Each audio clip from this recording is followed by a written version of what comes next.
Hello दोस्तों, कैसे हैं आप सभी लोग। हम कवर कर रहे थे लूसेंट ऑब्जेक्टिव एक्सप्लेनेशन के माध्यम से। तो चलते हैं नेक्स्ट क्वेश्चन पर। अभी हम पढ़ रहे हैं वैदिक सिविलाइजेशन। तो क्वेश्चन है, किस देवता के लिए ऋग्वेद में पुरंदर शब्द का प्रयोग हुआ है। First option Indra, second option Agni, third option Varun, fourth option सोम।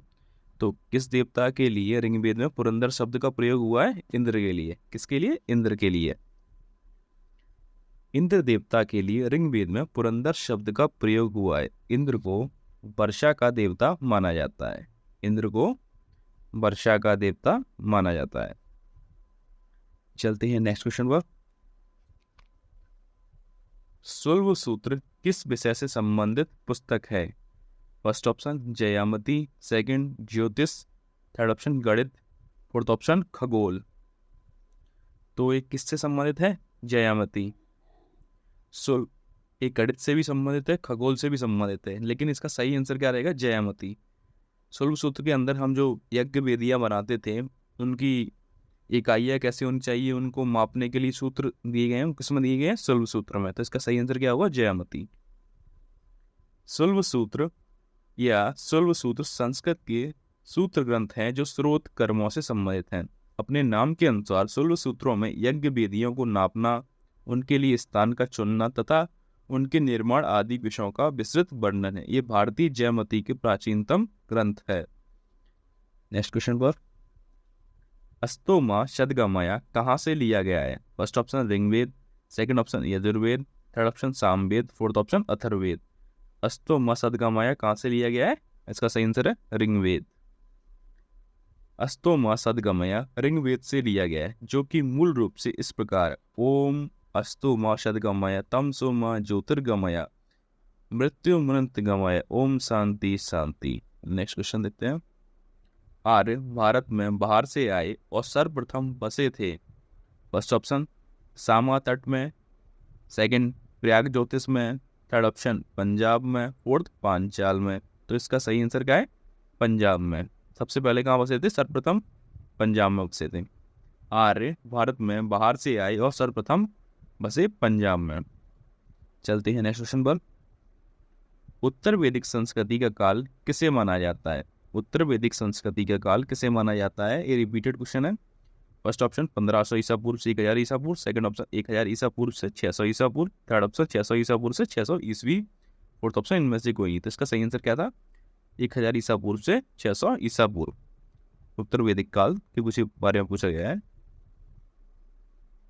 सिंधु घाटी सभ्यता इंडस वैली सिविलाइजेशन के पश्चात भारत में जिस नवीन सभ्यता का विकास हुआ उसे ही आर्य अथवा वैदिक सभ्यता के नाम से जाना जाता है। इस काल की जानकारी हमें मुख्यतः वेदों से प्राप्त होती है, जिसमें ऋग्वेद सर्वप्राचीन होने के कारण सर्वाधिक महत्वपूर्ण है। वैदिक काल को ऋग्वेदिक या पूर्व वैदिक तथा उत्तर वैदिक काल में बांटा गया है।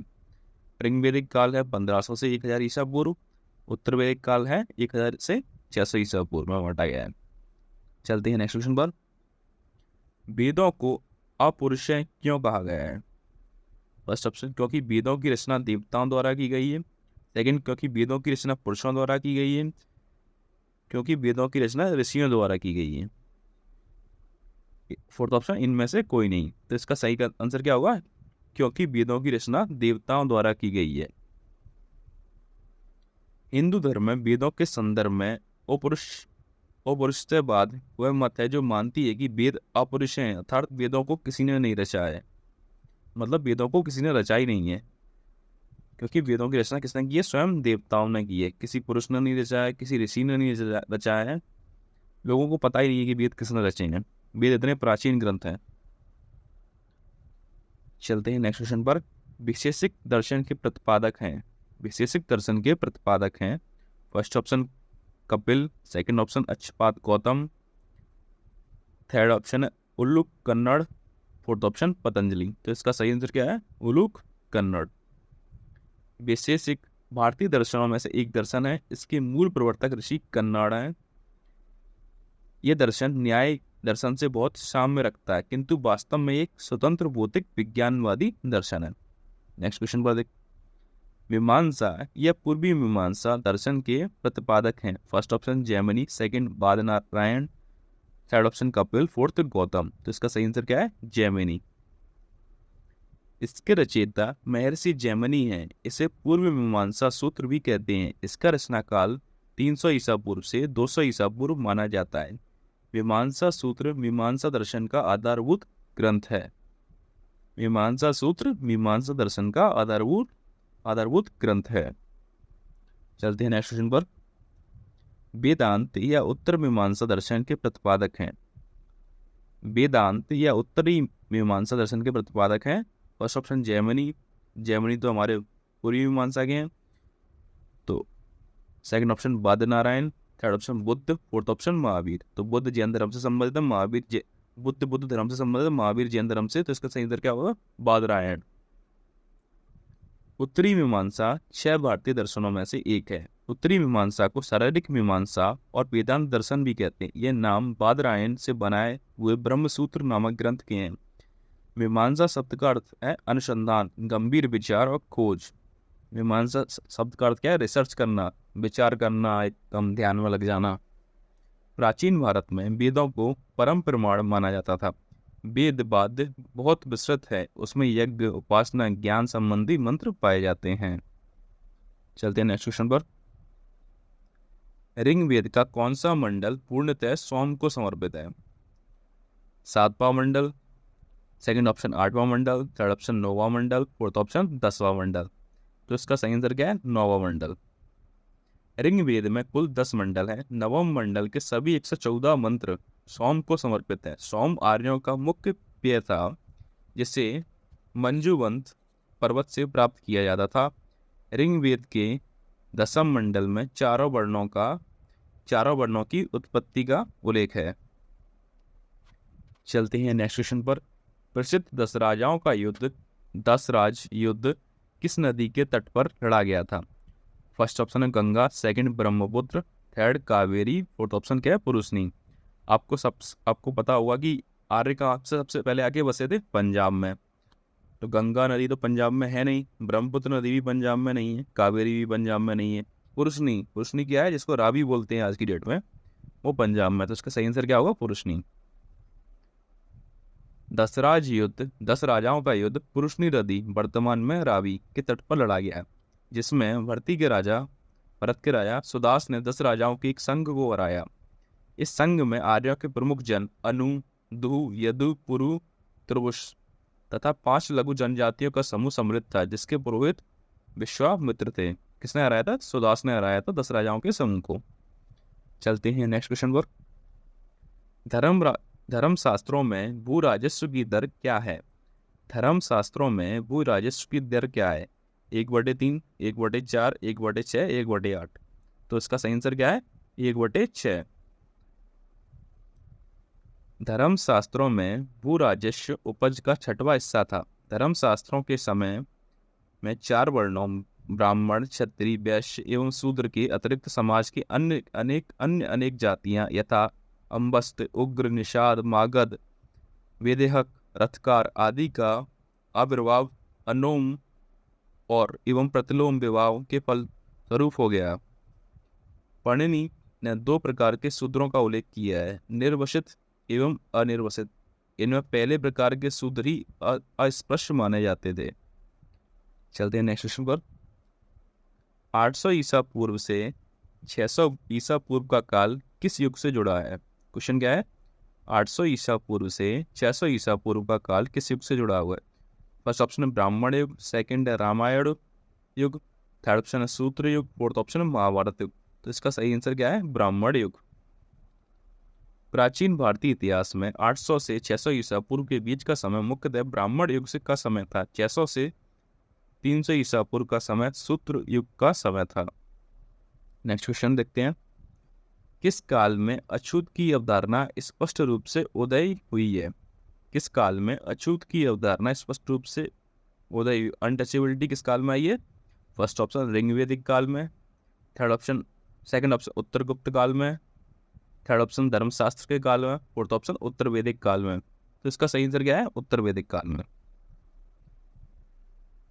उत्तर वैदिक काल तक समाज स्पष्ट रूप से 4 वर्णों में विभाजित हो चुका था। ये 4 वर्ण थे ब्राह्मण, क्षत्रिय, वैश्य, शूद्र। इस काल में वर्ण व्यवस्था कर्म पर आधारित न रहकर जाति पर आधारित हो गई। उत्तर वैदिक काल में यज्ञोपवीत संस्कार का अधिकार शूद्रों को नहीं था। तैत्तिरीय ब्राह्मण के उल्लेख के आधार पर ब्राह्मण सूत का, क्षत्रिय शन का और वैश्य ऊन का यज्ञोपवीत धारण करते थे। ब्राह्मणों का उपनयन संस्कार बसंत ऋतु, क्षत्रियों का ग्रीष्म ऋतु और वैश्यों का शीत ऋतु में होने का विवरण मिलता है। ऐतरेय ब्राह्मण में सर्वप्रथम चारों वर्णों के कर्मों के विषय के बारे में विवरण मिलता है। ब्राह्मणों को अदाई देने वाला सोमपाई एवं स्वेच्छा से भ्रमणशील कहा गया है। क्षत्रिय अथवा राजा भूमि का मालिक, प्रजा का सेवक एवं देश का रक्षक होता था। प्राय ब्राह्मणों और क्षत्रियों के बीच श्रेष्ठता हेतु प्रतियोगिता होती थी। देखते हैं अब नेक्स्ट क्वेश्चन। एशिया माइनर स्थित गोगाजकोई का महत्व इसलिए है कि फर्स्ट ऑप्शन है वहाँ जो अभिलेख प्राप्त हुए उनमें 4 वैदिक देवताओं इंद्र, वरुण, मित्र, नास्तिक का उल्लेख मिलता है। सेकंड ऑप्शन है मध्य एशिया एवं तित्सय के बीच एक महत्वपूर्ण व्यापारिक केंद्र था। थर्ड ऑप्शन है वेद के मूल ग्रंथ की रचना यही हुई थी। फोर्थ ऑप्शन है इनमें से कोई नहीं। तो इसका सही आंसर क्या है? फर्स्ट। गोगाजकोई एशिया माइनर में स्थित एक ऐतिहासिक स्थान है जहां से महत्वपूर्ण पुरातत्व संबंधी अवशेष प्राप्त हुए। वहां के शिलालेखों में जो 14वीं शताब्दी ईसा पूर्व के बताए जाते हैं। इंद्र, दशरथ और आर्तम आदि आर्य नामधारी राजाओं का उल्लेख है तथा इंद्र, वरुण और नास्तेय आदि आर्य देवताओं से संधियों का साक्षी होने की प्रार्थना की गई है। इस प्रकार गोगाजकोई से आर्यों के निष्क्रमण मार्गों का संकेत मिलता है। नेक्स्ट क्वेश्चन देखते हैं। गायत्री मंत्र देवी सावित्री को संबोधित किस पुस्तक में मिलता है? First option Rigveda, second Yajurveda, third Upanishad, fourth Bhagavad Gita. तो गायत्री मंत्र किस पुस्तक में मिलता है? ऋग्वेद में। गायत्री मंत्र ऋग्वेद में उल्लिखित है। इसके रचनाकार विश्वामित्र हैं। यह मंत्र ऋग्वेद के तृतीय मंडल में वर्णित है। चलते हैं नेक्स्ट क्वेश्चन पर। न्याय दर्शन को प्रचारित किया था। First option Charvaka, second Gautam ने, थर्ड कपिल ने, फोर्थ जैमिनी ने। तो न्याय दर्शन को किसने प्रचारित किया था? गौतम ने। न्याय दर्शन भारत के 6 वैदिक दर्शनों में से एक दर्शन है। इसके प्रवर्तक ऋषि अच्युत गौतम हैं जिनका न्याय सूत्र इस दर्शन का सबसे प्राचीन एवं प्रसिद्ध ग्रंथ है। देखते हैं नेक्स्ट क्वेश्चन। प्राचीन भारत में निष्क से जाने जाते थे। फर्स्ट ऑप्शन स्वर्ण आभूषण, सेकंड ऑप्शन गायें, फोर्थ ऑप्शन तांबे के सिक्के, फोर्थ ऑप्शन चांदी के सिक्के। तो प्राचीन भारत में निष्क से जाने जाते थे क्या? स्वर्ण आभूषण। सिक्कों के नियमित प्रचलन से पूर्व वैदिक काल से ही निष्क गले में पहनने वाला एक सोने का आभूषण होता था। कालांतर में यह व्यापारिक लेन देन में प्रयुक्त होने लगा। मौर्य युग तक आते आते व्यापार और व्यवसाय में नियमित सिक्कों का प्रचलन हो चुका था। सिक्के सोने, चांदी तथा तांबे के बने होते थे। इन सिक्कों को निष्क और सुवर्ण कहा जाता था। चांदी के सिक्कों को कारशापड़ या धरण कहा जाता था। तांबे के सिक्कों को मासक कहलाते थे। छोटे छोटे तांबे के सिक्के काकड़ी कहे जाते थे। इन पर स्वामित्व सूचक चिन्ह लगाए जाते थे।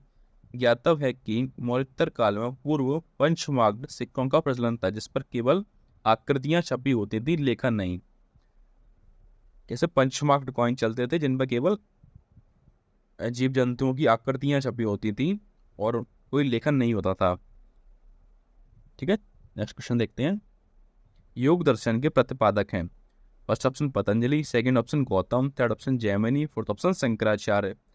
तो योग दर्शन के प्रतिपादक कौन है? पतंजलि। आज भी बाबा रामदेव है ना। प्राचीन साहित्य में दार्शनिक संप्रदायों की संख्या 6 मानी गई है जिन्हें 6 दर्शन कहा जाता था। सांख्य दर्शन प्रवर्तक महर्षि कपिल को माना जाता है। सांख्य दर्शन का प्रवर्तक किसको माना जाता है? कपिल को। इसका सबसे प्राचीन तथा प्रमाणिक ग्रंथ सांख्य कारिका है जिसके रचनाकार ईश्वर कृष्ण ने की थी। योग दर्शन ये सांख्य का व्यवहारिक पक्ष है। इसके प्रवर्तक महर्षि पतंजलि को माना जाता है। योग दर्शन का महर्षि पतंजलि को। और न्याय दर्शन का प्रवर्तक गौतम को माना जाता है जिन्हें अक्षपाद भी कहा जाता है। और विशेषिक दर्शन का प्रवर्तक महर्षि कन्नाड माने जाते हैं। मीमांसा दर्शन प्रणेता जैमिनी है। तो मीमांसा दर्शन जैमिनी, विशेषिका दर्शन कन्नाड न्याय दर्शन गौतम एंड और योग दर्शन महर्षि पतंजलि, ठीक है, और शाक्य दर्शन महर्षि कपिल, याद रखना है इसे। उपनिषद पुस्तकें हैं धर्म पर, योग पर, विधि पर, दर्शन पर। तो इसका सही आंसर क्या है? दर्शन पर। उपनिषद में पुस्तकें हैं किस पर? दर्शन पर। उपनिषद है हिंदू धर्म की महत्वपूर्ण श्रुति धर्म ग्रंथ है। ये वैदिक वाक्य के अभिन्न भाग हैं। ये संस्कृत में लिखे गए हैं। इनकी संख्या लगभग 200 है, किंतु मुख्य उपनिषद 13 हैं। हर एक उपनिषद किसी न किसी वेद से जुड़ा हुआ है। इनमें परमेश्वर, परमात्मा, ब्रह्म और आत्मा के स्वभाव और संबंध का बहुत ही दार्शनिक और ज्ञान पूर्वक वर्णन दिया गया है। किसमें दिया गया है? उपनिषद में। उपनिषद किससे संबंधित है? दर्शन पर।